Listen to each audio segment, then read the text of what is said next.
comedy presented to you by this station at this time in the stories especially selected for our audience by Edwin Balmer, the distinguished editor of Redbook magazine. When Editor Balmer selected this story, Lazy Bones, by Peter B. Kine from the current Redbook, he said that just recently he had asked a man who for many years had been selling the books of Peter B. Kine why Kine was so popular. The man's answer was, Kine writes about people that everybody likes, and that is true. He is a most likable man himself, and he likes people. He also likes horses and owns several of them, including race horses. But he says the only way he makes money out of his race horses is to write about them. Here's one of Kine's most engaging stories. It's about a horse that was almost too human and named Lazy Bones.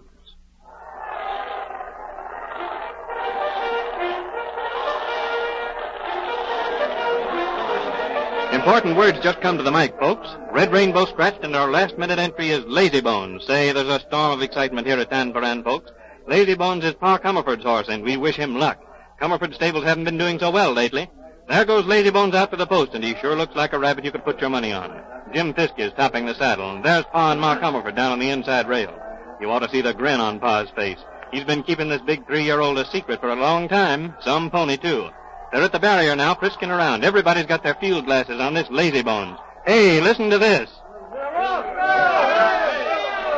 Lazy Bones walks out in front. In the lead, great day for Pa Comerford, I tell you. He's put all his faith and cash on Lazy Bones, and if the horse wins, it's going to mean a record for the Comerford paddock.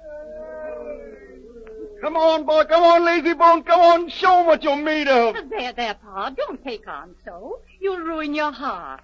Lazy Bones, come on, you darling. Yeah, he's holding the lead to 3 lengths ahead of Black Ace. I told you, Ma, I'd have a winning horse before I died. Well, it's about time you owned a winning horse, Mr. Comerford. I told you this pony had breeding. When Colonel Henderson sold him to me last year, he said Lazy Bones couldn't be beat. Don't look like it to me. Oh, quit worrying, will you, Ma? He's a champion. Ain't he leading the field now? Where is he? I don't see him. Why, that's White Rock in the lead. How'd that goat get a front of Lazy Bones? Lazy Bones, he's last. White Rock wins, Black Ace is second, Winker third. Lazy Bones was a big surprise, folks. Walked in 5 lengths behind the field. Walked in, folks. Jockey looks like he's taking his horse for a stroll. Well, there's the payoff. White Rock paying 12-1, Black Ace playing 8-1, Winker third. Well, that's over. So, Lazy Bones is a champion, is he? No wonder old Colonel Henderson was so almighty glad to sell him to us. Lazy Bones is right. Oh, now, Ma, he named him Lazy Bones 'cause the colt is so gentle. He's a snail. That's how gentle he is. Wouldn't hurt the feelings of those other horses by winning, I suppose. Here he comes now. Yep, there you beetle. Well, Mr. Comerford, here is the laziest, slowest horse I ever topped. He got to the half turn all right and then slowed to molasses. I booted him and clucked to him, and he can't run no faster than a fat man can roll a barrel. He's nothing but a canal boat, he is. He just don't have no desire for speed at all. This is his first race. You'll have to give him time. Yeah, I'm sorry, boss. I know horses, and I know this one is just a big chunk of meat. Yes, sir. A false alarm if I ever see one. Sure looked as if he took his time. He did, ma'am, yeah. Why, he's too lazy to spit over his own lip. He ain't got the spirit of a cow. You saw how he acted out there, didn't you? Lazy Bones is a swell name for him, all right. He ought to make a grand jumper. He's going to make a mighty fast racehorse, I tell you. When he gets on a real track, he'll step out and do something. Don't ever bet no more money on him, boss. He ain't interested. So you've developed a real racehorse, have you, Pa? Well, you'll see, and you'll find out plenty when Lazy Bones get really started. But Lazy Bones didn't seem to get started, and Pa's heart sank. Although he was entered in all 8 of the spring races at Tanforan, Lazy Bones never came within 30 lengths of third money.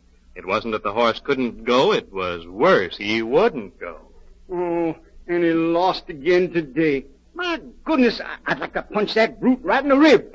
Why, he's the slowest animal ever ran this track. He's a joke. He's the joke of the whole track. Well, I'll joke him. The association is going to run a race today. I heard about it. Consolation race for all maiden 3-year-olds who've never been in the money. They'll have all the slowpokes in the game out there. The horse that loses wins. And you've entered Lazy Bones. That's the truth. This is one race that brute's got a chance at. All those other slow folks will try to win first anyhow. But Lazy Bones ought to come in last for the purse by 10 lengths. When I think of what we've spent on that ruffian. We're going to get it back, Ma. I borrowed $100 and staked it on Lazy Bones to come in last today.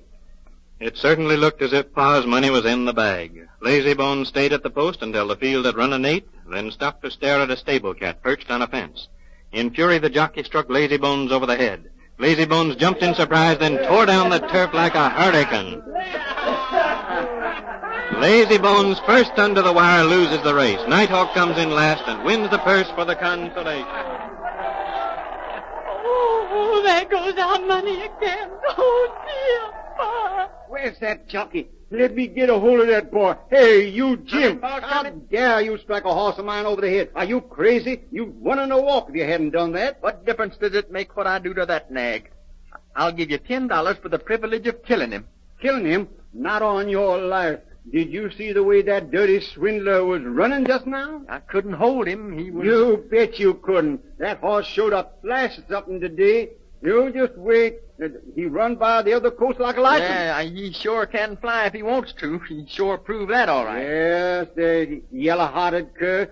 I'll make him want to. I know what's wrong with him. He's been spoiled. Wait, I'll fix him. I'll take him to California in our motor van. You ain't going to take that beast to Caliente. I am. I'll enter him in the governor's handicap. He'll run. He ran today, and he'll run the next time I enter him as he never run before. I'll see to it that he does. How? Don't you worry. Love will find a way. 2 weeks later, Ma and Pa, Jim and Lazy Bones are trucking across San Fernando Valley. Great country out here. Maybe bring some sense to Lazy Bones' head. Looks like good country for horses. Say, Pa, there's a paddock just ahead of us there. See? A lot of scrub horses in it, too. Say, look at them tearing around there. My golly. The whole lot of them are terrified. Yeah. Listen. Yes, never seen horses so scared in all my life. Yeah, there's one of those cowboys standing over by the gate. I'm going to stop and find out what's panicking those animals. Hey, hello there. Howdy, stranger. I was curious about those horses in your paddock there. Never seen critters so terrorized. What's the matter with them? Well, these here broncs of mine was all played out, you see. I've been renting them to a riding academy, and they was wore down. Last week, some of these movie directors come to me a-wanting to buy some polo ponies, and I'm putting some life in these here tired animals, and I'm a-gonna sell them to them Hollywood boobs. These movie guys, they don't know one end of a horse from the other. Bet I'll sell them nags. Don't they look right lively? Yes, I should say they do. But can you show me how to put life in them my horse? I reckon I can, stranger. Horseman yourself, huh? Yes, I am. I'd give $50 to know how you'd pepped up those nags of yours. Come right into the paddock here, Colonel. I'll show you how it's done.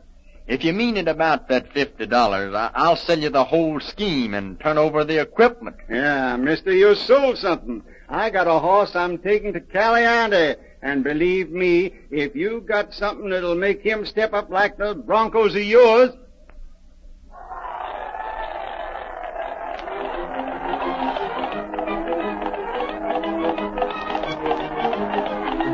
Well, folks, here we are at Agua Caliente for the big handicap. Wish you were here at the track today, folks. Fine day, and here's the race we've been waiting for. Weather fair, track fast, and a lot of money showing, folks. $25,000 extra purse has brought a field of 12 great horses here today. 12 of the best race horses in the country. And here's a laugh, radio listeners. There's a horse out in the field that never won a race. Worst horse ever seen on any track. Comerford's Lazy Bones, some dog. Cost its owner $500 to enter him, and there never was a dumber racehorse in the world. Somebody must be crazy. I just heard that the odds are 100 to 1 against Lazy Bones. Oh, boy, can you imagine. There's a big laugh going up, folks. Lazy Bones taking his place in line. You want to hear the yelling. There's Pa Comerford talking to the jockey. Everybody's rushing for the parimutuel windows. Here there. Bookie. I'll take your bet, lady. $500 on Lazy Bones. Lazy Bones? You heard me the first time. I'm betting to win, right on the nose. All set to start, folks. The stands are yelling themselves hoarse. All right, everybody. Hang on. Here they go. Hooray! Lazy Bones breaks on top. Sundog second, Lord Algie third, St. Martin fourth, the rest rails. At the 8th, Lazybone leads by 3 lengths. Lord Algie moves into second place. St. Martin third now. Lazybones is drifting back. There goes Lord Algie. Lord Algie passing Lazybones. At the quarter, Lord Algie first by a length. Lazybones dropped to third. Old Kickapoo coming fast to take second. St. Martin third. Lazybones fourth. Fifth. 6th place for Lazybones. At the half, folks, St. Martin first. You ought to see that horse moving. Lord Algie second. El Presidente third. Lazybones trailing the field, last by 5 lengths. Back 20 lengths now. Hey, something happened just then. Couldn't see what it was, but something happened just inside the rail, down by the 3/4 pole. Jumped out of the grass and sank down again just as Lazybones went by. And you ought to see Lazybones run. He's coming to life, gaining on the field. They're going into the stretch. Sundog leads by 2 lengths. Lord Algie second. Kickapoo third. No, Lazybones third. He's second. Oh, boy, watch that dog come. Man, oh, man, he's dropping from the clouds, coming up on the outside. Wow, neck and neck with Sundog. Man, what a race. Lazybones is out in front. Lazybones wins by 3 lengths. Oh, we've won. A fortune, Pa. I can't believe it. We're rich. 800 to 1, oh, Ma. Notice and the judges pagoda, Mr. Comerford, come on. Come right away. Oh, there, Mr. Comerford. Yeah, right here, sir. Well, sir, do you know your horse smashed the track record by 3 seconds? Astonishing, sir. Most amazing. Just how do you account for the miracle, Mr. Comerford? Lazybones was far behind and suddenly started running like a bullet had hit him. What did you do to him, sir? Is there any rule against scaring a horse that can run and make him run, sir? No, sir. Well, that's all there was to it, Jed. I just scared Lazybones. The cowboy back in San Fernando Valley showed me how. Nothing on earth will frighten a horse like a lion, A sir. lion? Yes, sir, that's the truth. So I bought me a lion from one of the smart cowboys, and I kept it in the paddock next to Lazybones. Oh, he's mighty scared, that animal was, I'll tell you. Running like a streak to get away from it. But good heavens, Mr. Comerford. Oh, I didn't bring the lion out to the track. I just brought the skin. I killed it and skinned it last week. And I brought the skin out under my coat and then just hid in the grass near the fence where Lazybones would come by. Well, I'll be darned. Yes, sure. And when Lazybones come by, I jumped up with the lion skin over me and I let out a roar. And Lazybones, well, you just see for yourself, he jumped out of his skin too. Thank you, Judge. I reckon this is the first time that a lion ever run a race.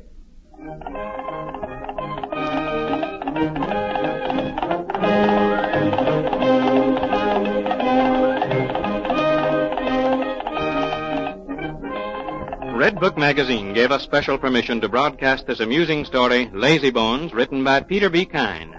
Next week at this same time, we take pleasure in announcing that we will present another story in dramatic form from Redbook magazine.